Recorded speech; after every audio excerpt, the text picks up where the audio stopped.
The Versalift SST 3740 EIH has been designed and engineered to conveniently place personnel at workstations above the ground.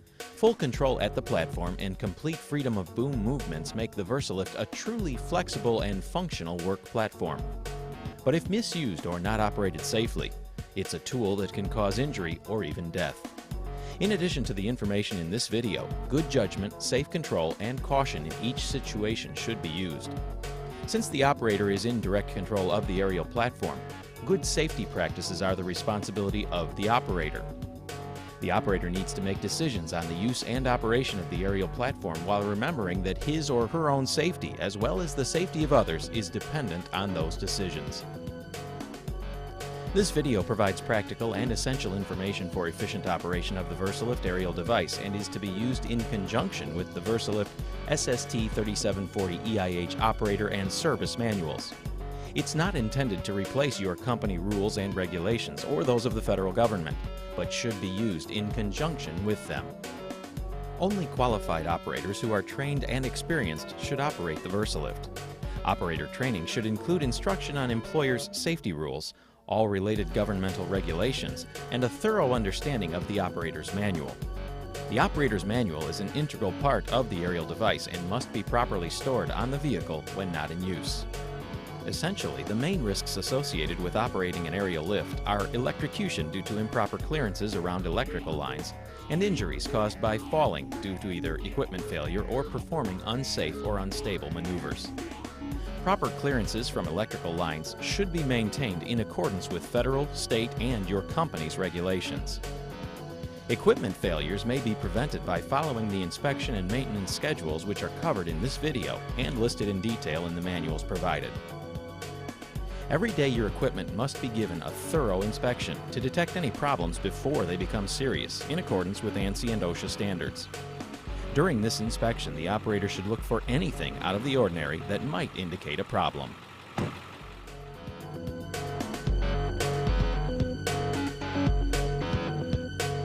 Now let's walk through a daily pre-start inspection that must be performed each day prior to leaving for the job site. The following items are covered in detail in the preventive maintenance section of your operator's manual. Make sure all audible safety devices, strobe lights, beacons, or other warning lights are working properly. Make sure both front and rear emergency flashers are also working. Always check the tires for general condition as well as proper air pressure. Improper or low tire pressure can greatly affect unit stability. You should also be sure to check the inside tires at the rear. Now start the engine and engage the power takeoff control, hereafter referred to as the PTO.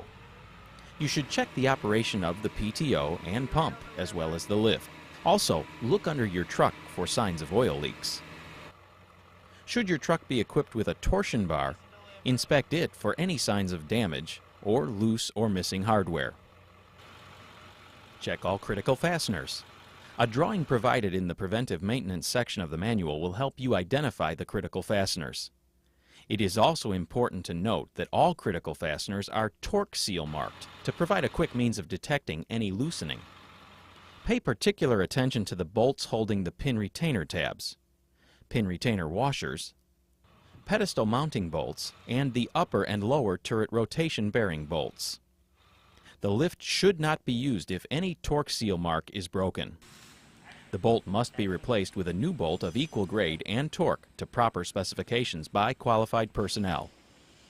You should also refer to the service manual for recommended torque procedures and a copy of the torque chart. Check the electrical system as it relates to the Versalift aerial for malfunction, signs of excessive deterioration, dirt, and moisture. Check all critical welds for any signs of cracks, pinholes, or other signs of fatigue. A critical weld drawing is provided in the preventive maintenance section of the operator's manual for reference. Examine the hydraulic lines for leaks or loose connections and frayed jackets. If any nylon jacket is damaged, you should inspect the hose inside for damage. Carefully examine the hoses, especially any portion of hose that is subject to flexing, in particular the hoses at the platform. Look for any loose objects that may have been left on the boom that could fall during operation. Check the hydraulic fluid level at the sight gauges located on the side of the pedestal. This should be checked while the unit is completely stowed, such as for road travel. Add the appropriate fluid if necessary. You should again refer to the service manual for hydraulic fluid specifications and recommendations. It's very important to maintain the proper hydraulic fluid level. A full reservoir minimizes the operating temperature of the system, and in the event of a hydraulic leak, a full reservoir will give the operator more time to lower the platform. Check the controls to make sure they function properly. All the control handles, except the selector, should return to neutral when released. It's required that you operate the unit from the ground station through its full range of motion before allowing anyone to operate from the platform. Check for proper and smooth operation of the leveling system. Verify that all decals are legible and in good condition. Any warning, danger, caution, operational or instructional decals must be maintained in accordance with the applicable OSHA standards. A decal placement chart that includes part numbers is located in the preventive maintenance section of the operator's manual. Inspect the fiberglass platform for cracks in the mounting ribs, floor, and the flange around the top. If these conditions exist, the platform must be repaired or replaced before operation.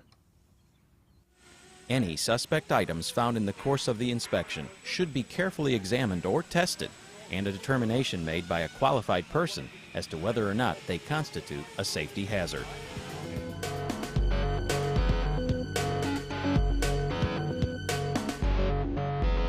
The following information will help the operator and ground crew set up the Versalift in a safe, stable, and efficient manner. This includes orientation of the truck at the work site, responsibilities before leaving the truck cab, and requirements after leaving the truck cab.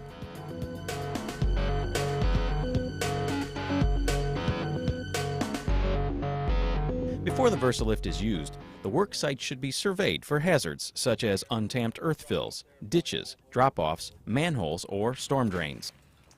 Other factors such as debris, overhead obstructions, electrical conductors, and the presence of unauthorized personnel should also be considered. Make sure to park the truck on firm level ground whenever possible. Do not operate the Versalift on a slope greater than 5 degrees. Slope reduces the vehicle's stability and places additional stress on the lift's rotation system. If it is necessary to work on a slope, extra precautions are required. For better stability, position the truck near the work site with the truck facing up or down the slope, and always work up the slope.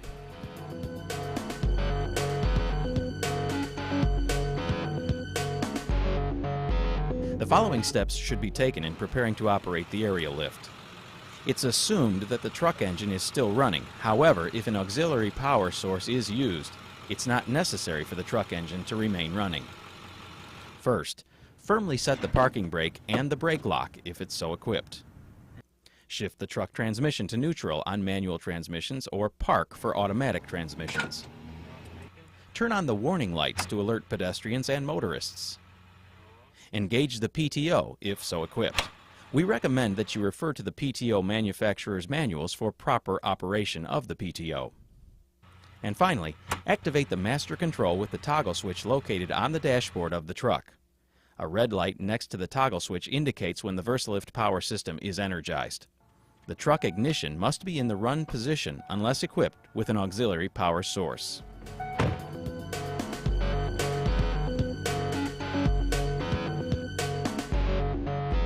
After leaving the truck cab, be sure to chock the rear wheels on both sides of the truck.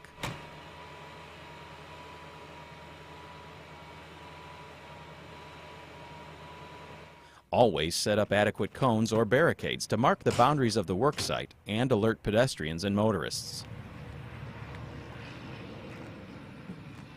Never work outside the boundaries, and always engage the outriggers when equipped.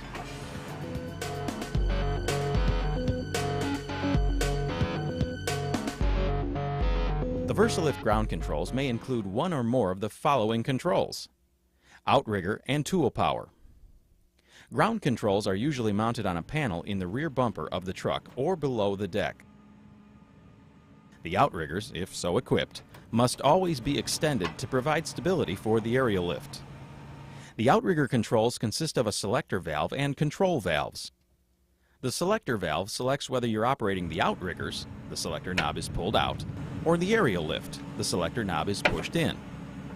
The selector knob must be pulled out for the outriggers and other ground controls to operate. When operating the outriggers, there is a control valve handle for each outrigger that is used to raise or lower that outrigger. The control valve handles are located so that the operator can clearly watch each outrigger operate, as required by ANSI. The stability of the truck depends on the unit's gross weight, firmness and slope of the ground, weight in the platform, tire pressure, and full outrigger spread. These factors are widely variable and caution must be used when determining the stability of the unit. If, under any condition, there is doubt about vehicle stability, do not operate the lift. The optional hydraulic tool power consists of quick disconnect outlets located at the ground. To operate, select ground controls at the selector valve, then connect the hydraulic tool hoses to the tool power outlet quick disconnect couplings. Activate the tool power valve by pulling the tool power valve knob out. The aerial controls will not respond while the hydraulic tools are being operated. To disconnect the hydraulic tools, the tool power valve knob must be turned off by pushing the tool power valve knob in completely so that the pressure in the system is relieved. The hoses can now be safely removed from the tool power couplings. Failure to relieve pressure to the tool ports before connecting or disconnecting the tool hoses may result in a high-pressure hydraulic fluid spray. This spray or mist can puncture or become embedded beneath the skin or contaminate the eyes. These conditions require immediate specialized medical attention.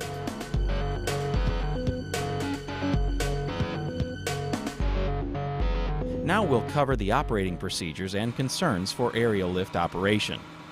This information will be covered in order of probable use while operating from the ground, then at the platform and near energized conductors. Once the unit is in the proper position as described earlier, you should disengage the upper boom tie-down strap. In extremely cold weather, it's a good idea to allow the engine to idle for a few minutes before operating the lift. This will warm the hydraulic fluid and improve performance. Cold fluid will cause the unit to operate slow and sluggish. The lower controls for a standard SST 3740 EIH are located on the side of the turret and consist of a series of spring-loaded control valve handles, a detent valve handle, and toggle switches. Let's take a moment to discuss these controls. The selector control lever is a detent valve and is used to operate the aerial lift from either the upper or the lower control station as indicated by the decal. It's also used to override the upper controls in an emergency, which will be covered later in this video. To operate a function from the lower controls, move the selector valve to the lower position. Then operate the desired function by moving the spring-loaded control valve handle in the desired direction as indicated by the decal. To stop a lift movement, simply return the control valve handle to the center or neutral position. Never reverse any lift motion with a sudden reversal of the control valve handle. Allow the function to stop completely before reversing directions.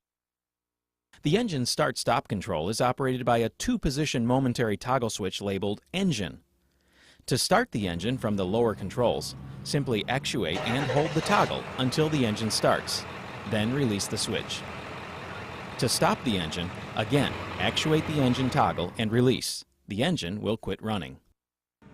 Optional platform leveling is operated by a spring-loaded control valve handle labeled Platform and is used to adjust the platform leveling and make minor corrections. This control valve can also be used to tip the platform for clean-out or to dump a bucket full of water. It can also be used for the rescue of an injured operator. The optional throttle control gives the operator the choice of an engine idle speed for the efficient operation of the boom functions or a faster engine speed for faster lift movement or tool power if so equipped. The two-speed throttle control is operated by a toggle switch labeled Throttle Control. To speed up the engine, place the control toggle in the engage position. To slow the engine to an idle, push the toggle to the disengage position. It is, however, recommended that the engine be left at idle unless a faster engine speed is required. This will provide the most efficient operation as well as minimize fuel consumption and the heating of the hydraulic fluid. Optional emergency power is useful if the lift's main power source fails. The emergency power control is a toggle switch labeled emergency power and can be used to activate the emergency hydraulic power motor to operate the lift. To activate the emergency power, simply place the toggle in the on position as indicated by the decal. Then operate a control valve in the desired direction. Do not operate this system for longer than 30 seconds continuously, as continuous operation beyond 30 seconds will drain the battery and may damage the emergency power electric motor. To disengage the emergency power, return the toggle switch and release the control valve to the neutral position. Now let's go over the controls located at the platform. It's important to remember that the selector valve located at the ground controls must be in the upper position for the platform controls to be operable. The standard upper control station consists of an emergency stop control, locking control levers, unitrol single stick control lever, and engine start-stop control. Optional controls available may include tool power control, throttle control, and emergency power control. The emergency stop control is labeled push for emergency stop. When pushed in, this stops all lift functions and hydraulic tool power in the event of a lift control malfunction or other emergency. When the emergency stop valve is pulled out, the platform controls and tool power once again become functional. The locking control levers operate the platform leveling, lower boom, and the optional platform rotation function. To operate, pull up on the locking collar and move the lever in the desired direction as indicated by the decal. The speed of the function depends on the position of the control lever. To stop the function, simply move the controller back to the neutral position and release the locking collar. The single stick controller is a multi-jointed handle that enables you to operate 3 boom functions that include the outer boom raise and lower, inner boom extend and retract, and rotation clockwise and counterclockwise. To operate the single stick controller, squeeze the safety trigger located under the control handle and gradually move the lever in the desired direction as indicated by the decal. The speed of the function depends on the position or amount of handle deflection. To stop the function movement, simply return the control to the neutral position and release the safety trigger. 2 or more functions can be operated at the same time. However, for new or inexperienced operators, we recommend that they concentrate their initial efforts on learning to operate each lift function separately and refrain from operating the lift movements at full speed. Speed and smoothness of the lift movement are controlled by the operator's ability to feather the control valves with the single stick handle. Regular practice and experience will prove invaluable in developing the operator's proficiency in operating the lift. The engine start-stop control is operated by an air cylinder plunger with a black knob labeled Engine. To start the engine, push and hold the control knob in until the engine starts. If the engine does not crank, repeat the operation. Again, the Versalift power switch must be activated and the truck ignition in the run position before the engine can be started from the platform. To stop the engine, simply push the knob in again and release. The optional tool power control is operated by a selector valve with a black knob and is labeled tool power. It's used to engage and disengage the hydraulic tool power at the platform. Simply push the knob in to engage tool power and pull out to disengage. It is important to remember to always disengage the tool power by pulling the knob out prior to connecting or disconnecting the tool hoses, as a high-pressure hydraulic spray may result. The optional emergency power functions similar to that of the ground controls and is operated by an air cylinder plunger labeled emergency power.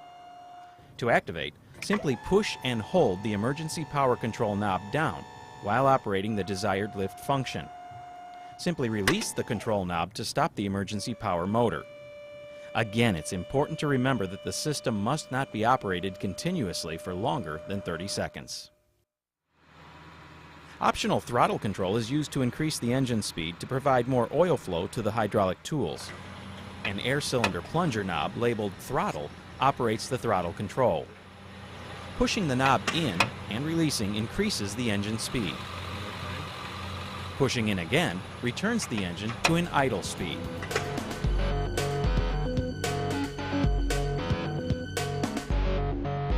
Now let's talk safety. It's the responsibility of both the operator and ground crew to know and understand the capabilities of the aerial lift and hazards associated with operation near electric lines or components. Due to the nature of the work, aerial lifts often place the operator and ground crew in the vicinity of electrical lines and equipment where grave danger exists. These dangers can only be avoided by the constant care of the operator and ground crew who are aware of these dangers, know the limitations of the aerial lift and its insulating sections, and know how to protect themselves from these dangers. The insulation capabilities of this aerial lift are defined by the rated line voltage as indicated by the ANSI A92.2 data plate located on the pedestal. Although the Versalift provides insulated booms, no aerial lift can provide protection from contact with or proximity to an electrically charged power line where you are in contact with or in proximity to another power line. You must maintain safe clearances from electrical power lines in accordance with applicable government regulations and allow clearance for boom, platform, and electrical line sway and deflection. Contact with or inadequate clearances from electrical power lines and apparatus will cause death or serious injury. It's also important to remember that the accumulation of dirt and moisture on insulated booms degrades the insulation value. Be sure the booms are clean and dry. Remember that the inside of a boom may be wet even when the outside is dry. Also, any equipment which bridges the gap between the platform and the ground voids the insulation and must be avoided when working near areas of electrical hazard. Here are some additional safety notes to remember. The operator must wear an OSHA-mandated personnel restraint device when operating from the platform. The lanyard must be attached from the manufacturer's approved anchor point at the boom tip to the personnel restraint device. Never operate an aerial device without wearing an approved personnel restraint system and lanyard attached to the specified anchor. Watch the boom to make sure it clears the truck and all other obstructions. Never allow anyone on the ground to touch the unit when the lift is being used to work on or near electrical lines. The Versalift must never be operated in the proximity of a lightning storm. Use outrigger pads when necessary to provide a firm footing. Never use the Versalift as a crane. It's a man lift only. Go ahead and be doing Never attempt to clean, oil, or adjust the Versalift while in motion. Versalift recommends that a lift not be used in winds exceeding 30 miles per hour. However, it's ultimately at the operator's discretion whether it's safe to operate in winds exceeding 30 miles per hour.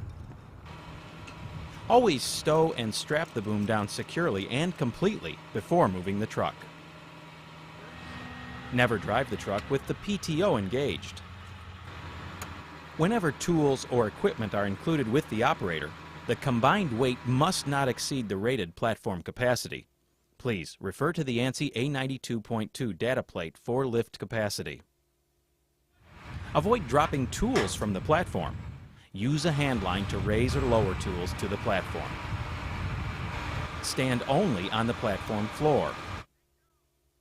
Never climb out of a raised platform onto a pole or limb.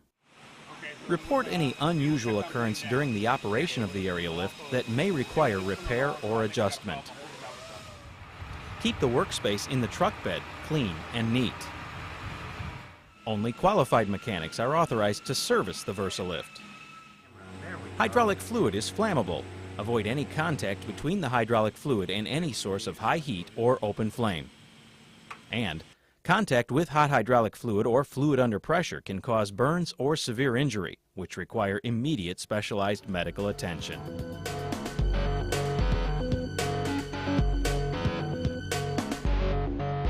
When storing the lift for road travel, retract the inner boom completely.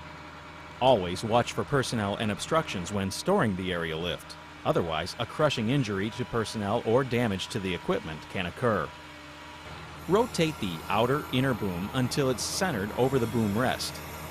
You must always stow the lower boom before lowering the outer inner boom assembly into the boom rest. Now, lower the outer inner boom onto the boom rest pad. The boom lower control should be released as soon as there is firm contact with the boom rest pad. To complete the storing procedure, secure the outer inner boom assembly with the tie-down strap.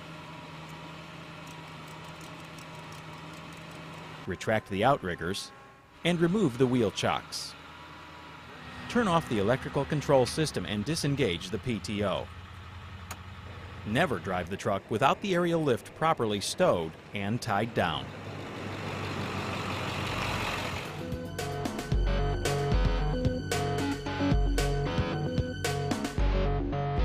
Emergency operation may be required if an operator is injured or the hydraulic system malfunctions. My controls are dead, so you're probably just going to have to override me. I can't get anything to work. No emergency power? No emergency power, So operators should become proficient with the controls and features designed for emergency situations. In an emergency, the first priority is the safety of the personnel involved. However, before attempts are made to rescue personnel, make sure the unit has not become electrically energized. Identifying the problem and initiating the proper emergency procedures promptly will help minimize or possibly prevent injuries. It's important to follow standard work practices and safety regulations. In case of truck engine, pump, or PTO failure, the emergency power should be used as outlined earlier, if so equipped. If a situation requires, the upper controls may be overridden through the use of the selector valve handle located at the ground control station. Move the selector handle in the lower position for operation of the lift. This renders the upper controls inoperable, and the lift can now be lowered by use of the lower controls. If all hydraulic power sources become inoperable, there are ways to manually bleed the platform to the ground. However, these are last resort methods and extreme care should be taken. The outer, inner, and lower boom assemblies can be lowered using the set screw on the holding valve located at the cylinders. To lower, loosen the jam nut with a 9/16 inch wrench on the appropriate holding valve. Slowly turn the set screw clockwise using a 5/32 hex wrench until movement begins. To stop movement, turn the set screw counterclockwise. You must always lower the lower boom first before lowering the outer inner boom onto the rest. Manual adjustment of the set screw on the holding valves can only be used in retracting or lowering the booms. When this is done, readjustment of the holding valves is required before further use. Make certain all body parts are clear of the boom path before attempting to lower the boom using the set screw on the holding valve. Failing to do so may cause death or serious injury. If there are any obstructions stopping you from bleeding the boom down, the turret rotation system can be manually actuated. Remove both hoses located on the rotation motor. Then place a 1/2-inch hex socket and ratchet on the output shaft on the gearbox. Now turn until the boom is centered over the boom rest. Reconnect the hose to the appropriate fitting on the rotation motor. The engine start-stop control can be used for emergency operation in the event the prime power source stalls or dies. To restore lift operation, use the engine start-stop control to crank the engine and attempt to stow the booms as the engine turns over. Crank the engine intermittently at 30-second intervals to conserve the battery. Use the emergency power motor if installed. The truck transmission must be in neutral or park before using the engine start-stop. Death or serious injury could occur otherwise. After any emergency situation, it's the responsibility of the operator to make sure the aerial lift is repaired and adjusted by a qualified mechanic before it's used again. If an equipment defect is suspected, do not allow anyone to operate the aerial lift or enter the platform until the problem is corrected. The aerial lift must then be operated from the lower controls through its full range of motion several times. The hydraulic fluid level should then be checked and refilled if necessary.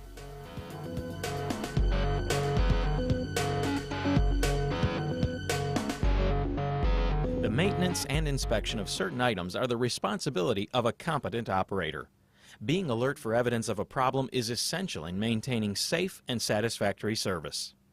Items that warrant attention are identified in the operator and service manuals. Included are visual inspection guidelines, lubrication instructions, hydraulic fluid maintenance, filter maintenance, and adjustments. The operator should become familiar with the maintenance and inspection schedules and requirements and make sure they are followed. Proper maintenance and inspections will help prevent failures and ensure a long useful life of the equipment.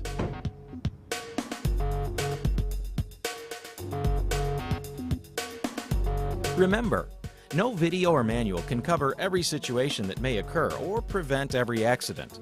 When it comes to safety, there are several factors involved.